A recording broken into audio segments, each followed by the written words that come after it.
네, 원포인트 레슨 받아보는 시간입니다. 김종찰 프로증권의 김종찰 소장 연결합니다. 안녕하세요. 네, 안녕하세요. 네, 미국의 다우존스 산업지수 물론 강한 상승세는 아니었지만 그래도 오르면서 사상 최고치를 또다시 경신을 했는데요. 우리 증시는 참 약한 모습입니다. 이렇게 또 차별화가 되고 있는 배경 어디에 있다고 먼저 보세요? 네, 일단 먼저 미 증시가 강한 행진을 보여주고 있는데 방금 앵커께서도 지적하셨듯이 우린 좀 그러지 못한 상황을 보여주고 있습니다. 근데 먼저 이걸 한 가지 점검하시면서 시작하셔야 될 것 같습니다. 주가가 움직이는 요인을 크게 두 가지로 볼 수 있는데 만약에 현재 주가가 조정을 받는다고 하더라도 이게 펀더멘탈이 훼손당해서 조정을 받는 거냐 아니면 일시적으로 수급 문제 때문에 그런 거냐라는 걸 봤을 때 국내 증시는 일단은 수급 쪽에 문제가 있지 펀더멘탈 쪽에 문제가 있는 건 아닙니다.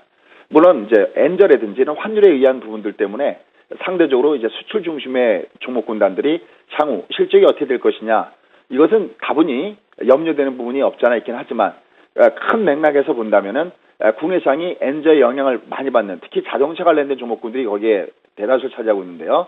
이런 종목만 있는 것이 아니라 다른 종목 경쟁력을 많이 갖춘 종목군이 있기 때문에 이거 하나만 갖고는 해석이 안 되겠고 역시 가장 큰 문제는 수급이라는 거죠. 근데 과거에 우리나라 증시 미국 증시가 디커플 현상을 보여줬을 때 일정한 시간이 지난 다음에는 같이 움직이는 것이 있었기 때문에 역시 첫 번째 첫 주자는 미국 증시가 견조하냐라는 겁니다. 이건 미국 증시의 견조하다는 것은 이건 뭐냐면 전 세계 GDP의 1위를 차지하고 있는 것이 바로 미국이기 때문에 여기가 견조해야 바로 세계 증시가 같이 움직일 수 있다는 거죠. 그럼 미 증시가 견조한 이유는 이미 지난 화요일 날에 이렇게 강조 말씀드렸을 때 향후 장세에서 올해에도 가장 큰 재료는 뭐냐? 첫 번째 손꼽는다면 사실은 실적이 아닙니다. 첫 번째 여전히 유동성입니다. 다행히 벤 버냉키 의장에 이어서 다음에 바로 연준이 의장으로 거론되고 있는 부의장도 이 양적 완화에 대한 부분들은 굉장히 강조를 하고 있기 때문에 상당히 다양성 부분입니다. 그래서 첫 번째 재료는 역시 유동성 장세가 계속 맞물려 있다는 것이 굉장히 중요한 부분이고요. 여기에 적절하게 각종 경기 지표, 특히 최근에 주택 지표가 굉장히 많이 호전되는 모습을 보여주고 있는데 이런 지표들이 호전되면서 유동성과 실적이 적절하게 믹싱된 이런 장세 패턴이기 때문에 참 미국 증시의 모습은 너무 아름다운 이런 패턴의 모습을 보여주고 있다는 겁니다. 그 다음에 또 하나는 이런 것들이 제대로 주시장에서 나타나느냐 그럴 때는 결국 주가가 놓여져 있는 위치, 수급의 패턴의 모양을 봐야 되거든요. 그 두 번째가 뭐냐면 바로 갈매기형 패턴입니다. 요건 차트를 보면서 한번 보도록 하겠습니다. 이건 여러분들이 종목을 공략할 때도 굉장히 많이 쓰는 패턴입니다. 시간이 한정되어 있어갖고 일일이 제가 종목을 갖다가 언급할 수는 없지만은 이런 패턴의 모습을 잘 기억하시면 좋습니다. 보시면 지금 다우지수의 모습입니다. 자, 주봉으로 좀 간단하게 보면 좀 더 여러분들이 이해할 수 있을 것 같아서 한번 봅니다. 참 많이 겠습니다. 아마 저희가 갈매기를 날려드렸어도 참 많이 날려드렸습니다. 바로 여기 갈매기형 패턴의 모습은 이건 이중 매집형의 패턴입니다. 즉 여기 상대적으로 큰 이동평균선 240 이동평균선이죠. 여기 바로 보라색에 해당합니다. 여기에 짧은 이동평균선이 보통 이렇게 N자로 움직이는데 얘가 한 번 더 접었다 갈 때는 이게 매집의 국면이기 때문에 굉장히 힘을 발휘한다고 했습니다. 바로 미국은 그러한 과정이었습니다. 저도 앞으로 상당히 궁금한 것은 뭐냐면요. 여기서 가장 중요한 것이 원차트 법칙입니다. 그러니까 여기서부터 여기까지 박스를 겼으면 겼을수록 이 에너지가 상방으로 탈출할 때는 그만큼 위로 뿜는 게 있다는 거죠. 그래서 최근에 보면 다우지수가 전 고점에 오니까 야 이제 여기서부터는 조정이냐 아니면 더 가느냐라고 갑론을박을 하고 있는데 제가 만약에 미국에 가서 그런 토론한다면 저는 다분히 단기적으로 흔들리는 정거장의 부분이 있어도 현재 큰 흐름의 모습은 역시 여전히 위로 움직이는 쪽에다가 비중을 두고 싶다라고 얘기할 수가 있겠습니다. 그럼 여기서 왜 우리나라 시장이 디커플 현상이 나타나느냐? 이건 제가 이 앞에 여러분께 강의 말씀을 드렸을 때 뭘 말씀드렸냐면은 소위 데칼코마니 현상, 외국인들의 매매가 1000개 이상이 매수 쪽에 들어오면서 일반들이 매도 쪽에 깔렸으면 장은 올라가지만 반대의 경우에는 좀 힘들다 그랬습니다. 그래서 두 번째 자료 화면 보면서 디커플 현상을 좀 설명시켜 드리도록 하겠습니다. 화면 보시죠. 지금 3월달 들어서 왼쪽에 있는 것이 바로 현재 코스피 지수의 주가의 패턴입니다. 지금 4일 동안 전강 후약, 다시 말해서 아침 시초가에는 강하게 출발했다가 종가는 밀리면서 끝나는 음봉 현상을 계속 매달리고 있습니다. 그럼 이렇게 4일 동안 나타났을 때 한번 이번에 오른쪽을 보시면요. 선물은 매수였어요. 선물 이렇게 3일간 연속 매수했었어요. 그런데도 얘가 밀리고 있습니다. 이건 뭐를 의미하냐면 역시 이 선물의 영향이 훨씬 더 크다는 겁니다. 이건 너무 간단한 부분이거든요. 그래서 지금의 장이 여기서 다시 빨리 돌려놓느냐 안 돌려놓느냐는 것은 선물에 대한 부분보다는 선물에서 매수가 되는데 이게 몇 개 이상 들어와야 의미가 있냐면 1000개 이상 들어와야 의미가 있습니다. 그래서 계속 이 부분을 점검하시고요. 그러면 선물에서 매수하는 건 의미가 없느냐? 그렇지 않습니다.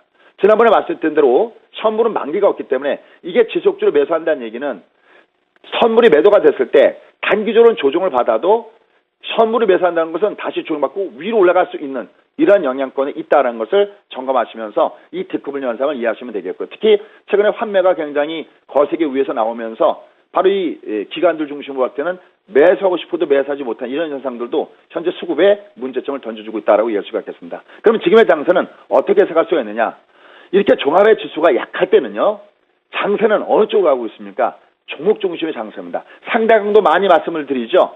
상대 강도에서 지금은 종합주가에서 아까 보시다시피 코스피가 강할 때는 이거는 수급 장사라고 얘기를 할 수가 있겠고요. 상대적으로 코스닥이 비교 우위에 있을 때는 이것은 종목 장사라고 그러는데 지금의 장세는 종목 장세 중심이 있다는 것을 염두에 두시고 특히 가장 핵심적인 것은 어떤 부분이냐면 월초를 중심으로 해서 윗단으로 뽑아 올라가는데 이제 막 일선이 턴한 종목이 제법 많습니다. 그러니까 지수는 지금 내려가도요. 장의 분위기는 그렇게 우울하지는 않는 모습을 보여준다는 거죠. 그래서 지금은 종목 중심의 슬마 장세 패턴으로 접근하시면 좋을 것 같습니다. 네, 종목 장세가 펼쳐지고 있다라고 말씀해 주셨습니다. 그리고 다소 뜬금없는 이야기가 될 수도 있지만 최근에 경제 뉴스와 관련해서 헤드라인이 또 재형저축입니다. 어제 또 가입 첫날 가입자 수가 30만 명이 육박했다라는 소식이 들려오고 있는데 그만큼 많은 국민들이 재테크에 관심이 있다라는 걸 반증하는 게 아니겠습니까? 이 재테크에 관심 있는 분들, 증권시장에 관심 있는 분들을 위해서 또 필요한 원포인트 레슨 어떤 게 있을까요? 예, 아주 항상 제가 본인들 도입 부분을 아주 정말 깔끔하게 제가 원고를 줬던 것보다 훨씬 더 낮게 하셔서 너무 감사합니다. 제가 하고 싶은 얘기인데요. 그만큼 재테크에 관심이 깊으면서 또 하나 더 있습니다. 그만큼 재테크가 어렵다는 거죠. 재형저축의 수익률 좀 보시다시피 물론 그게 금액이 작다 이런 개념보다는 수익률이 아마 여러분들 성에 차지는 않을 겁니다. 그런데도 상당히 많은 분들이 모여 있다는 것은 무슨 얘기냐면 재테크가 그만큼 어렵다는 거죠. 그런데 이 재테크가 어려울 수밖에 없는 이유는 왜 그러냐면 우리가 가장 간단하게 한번 살펴보자 했습니다. 우리가 통상 은행에서 주는 금리, 여러분들이 돈을 갖다가 맡기면 받는 이자돈, 이 금리의 결정 요인에 가장 크게 영향을 끼치는 것이 두 가지가 있습니다. 하나는 뭐냐면 경제 성장률입니다. 그러니까 경제가 많이 고성장을 하면 할수록 은행에서 이자돈은 크게 줍니다. 우리도 예전에 소위 잘 살아보세요. 그래서 새마을운동하고 굉장히 경제의 붕을 이루었던 굉장히 높은 경제 성장률을 보였던 때는 금리가 굉장히 높았었습니다. 그런데 지금처럼 경제 성장률이 점점 낮아지고 이럴 때는 결국은 은행의 금리는 낮아질 수밖에 없습니다. 그 다음에 또 하나가 영향을 주는 것이 물가겠죠.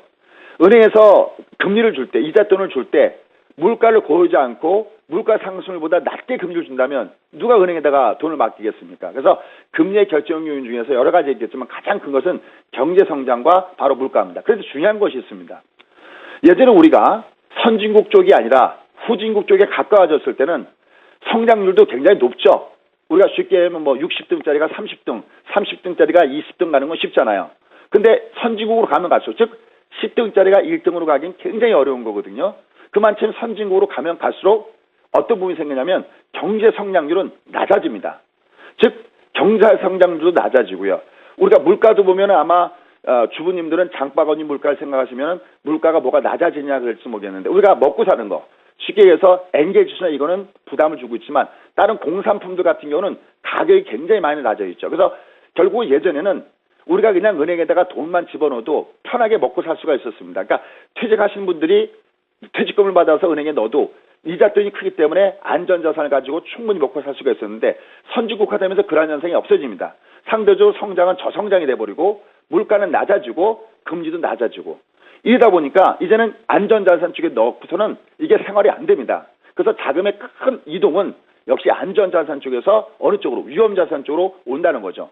그러니까 조금이라도 금리를 더 준다면 그쪽으로 자금이 몰려버리고 또 저도 한경화에서 계속 기법을 강의하고 있지만은 상당히 많은 분들이 퇴직 이후를 고려해서 혹은 퇴직 전에 기법을 배우러 오신 분들 많이 계시거든요. 그만큼 재테크가 굉장히 필요해진 이런 시대에 있고 이제는 안전자산 쪽보다는 위험자산 쪽이 자금 이동이 심하게 나타난다는 거죠. 그래서 아까 제가 서두에 미국 증시에서 굉장히 큰 게 유동성이라는데 오늘도 아다시피 유럽의 중앙은행, 그다음에 일본의 중앙은행, 영국의 중앙은행 이런 각각 중앙은행들이 계속해서 나오는 조치들은 말씀드렸던 대로 유동성을 공급하는 쪽의 얘기입니다. 그래서 어차피 큰 흐름의 맥은 단기적으로 조정받아도 자금이 계속 주시장 쪽이 가장 그래도 안전자산 쪽에서 위험자산으로 왔을 때 많은 자금이 이동할 수 있는 부분이기 때문에 결국 이정의 전망은 여전히 길게 보면 긍정적인 마인드로 접근하는 것이 굉장히 좋다는 거 잊지 마시기 바라겠습니다.